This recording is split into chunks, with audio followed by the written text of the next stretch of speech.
What's up, everybody? Trevor Sikkema here. I can't quite say welcome to the opening bell of the NFL Stock Exchange podcast because it's not time for the opening bell. In fact, it's after hours right now. But as we often see with the stock market, we had some after hours trading because the NFL, as it often does, never sleeps. And on Friday, we got a blockbuster deal for the number one overall pick. The Chicago Bears are no longer at that top spot anymore. They traded back with the Carolina Panthers. So I wanted to do a Chicago Bears mini mock draft here. I'm going to do a 3-round mock draft with the updated order of them moving from 1 to 9 and the extra picks that they had there. Discuss that a little bit before Connor and I get into a full new first-round mock with the new draft order that we will get on Monday. So in case you missed it, the official compensation for this one is the Chicago Bears are trading number 1 to the Carolina Panthers. And in return, holy cow, Ryan Poles got an incredible haul back. They get number 9 overall, obviously swapping first-round picks with the Carolina Panthers. But they also get pick number 61, which is in the second round,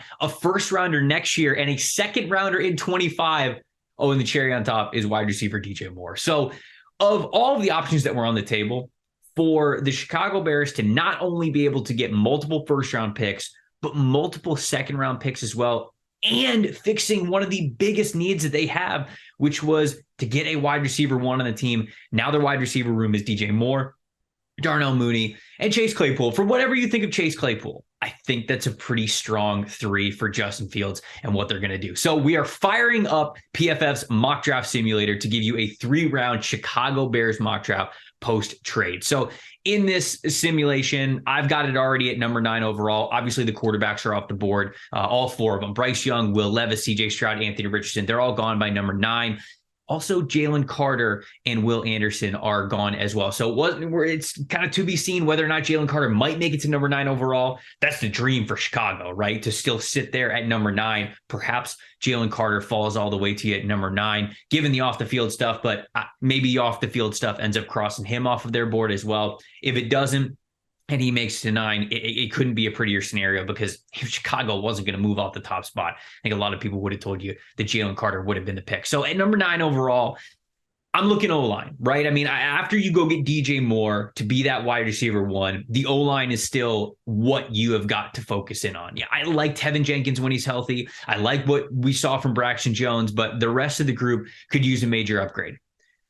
I'm going to take Paris Johnson Jr. And this is more of a what I think they would do kind of a mock draft. And with Ryan Poles really emphasizing on the offensive line, and with me honestly thinking that Paris Johnson Jr. has got the best chance to be offensive tackle number 1 off the board, I'm going to take him here. I'm going to take him here at number 9, and I'm going to be pumped about it because he gives you a lot of versatility. Of course, he gives you the guard versatility as well with the experience that he had the previous year at right guard for the Ohio State Buckeyes, but his true home is at offensive tackle. Played left tackle for him last year. He's got the long wingspan. He's got the quick feet. He's got the good athleticism. And man, he's so smart. So he is a great offensive tackle prospect for them to pick there at number 9 overall. So that's how we're starting things out. Second round, 54. Looking at who's on the board right now for him. Man, Adetomiwa Adebawore is on the board. I think that would be, I don't even know if Adebawore makes to 54, honestly, but that would be a great pick for him. Oh, Tuli Tuipulotu from USC is here as well. I think that they need to upgrade their pass rush no matter what. It doesn't just have to be that 3-technique defensive tackle position. It's really all the pass rushers. I'm probably going to double dip here in this mock draft with that. I'm leaning towards Adebawore right now because, again, if he's on the board, freakish athletic player. And he could play anywhere from a 3-technique to a 5-technique, I think, in the NFL. So that still gives you that athleticism that you're going to want there. You know, Keanu Benton is here, but maybe he's an option for you at 54. But I'm not picking him over Adebawore. I think that's where I've got to go here. So that's really, I'm looking at defensive line for sure. I'm not focusing as much at wide receiver just because they added DJ Moore. You could also talk about running back a little bit if they lose David Montgomery in free agency. Let's see the running backs that are on the board.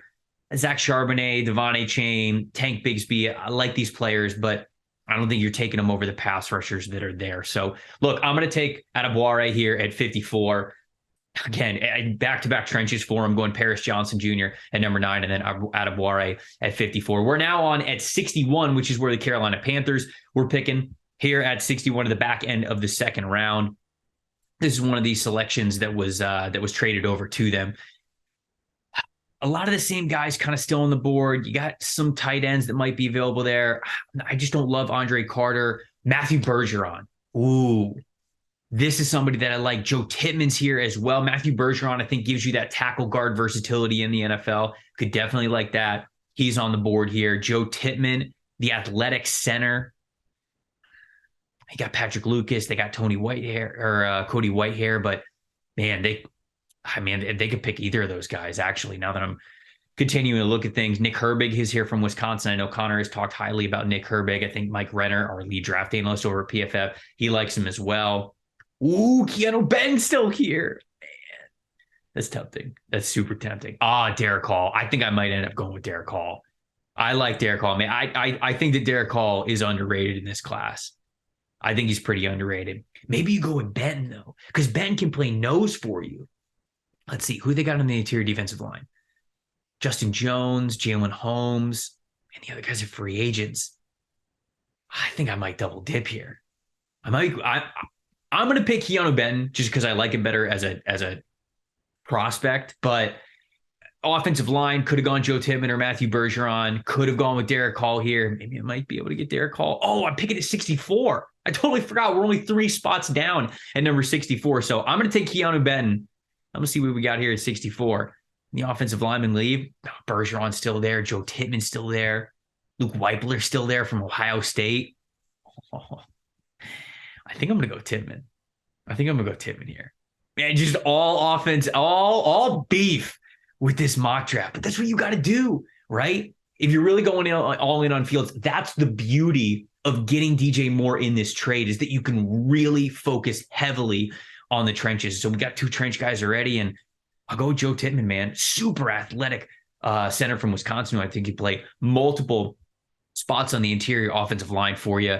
And there we go. 4 picks now for Chicago in the first 3 rounds of the NFL draft. And so, look, from their trade to 1 to 9, you got to think about it this way. You've got the picks in the future, but you're coming away with Paris Johnson Jr., Adetomiwa Adebawore, Keanu Benton, Joe Tittman, and, of course, DJ Moore as well. Let me know what you guys thought of the trade overall, what you think that the Panthers, how you feel about the Panthers giving up what they gave up, what you thought about Ryan Poles wheeling and dealing, going back from 1 to 9, because remember, we've talked so many times before about maybe they trade back to 2, maybe 4. How do you feel about them moving all the way back to 9? And then let me know what you thought of this Chicago Bears 3-round mock draft. Tell me if you like the picks, who you would have picked, and a lot more. Of course, we are going to be back with you Monday morning with a full first-round mock draft with the brand new order. We'll see you guys then.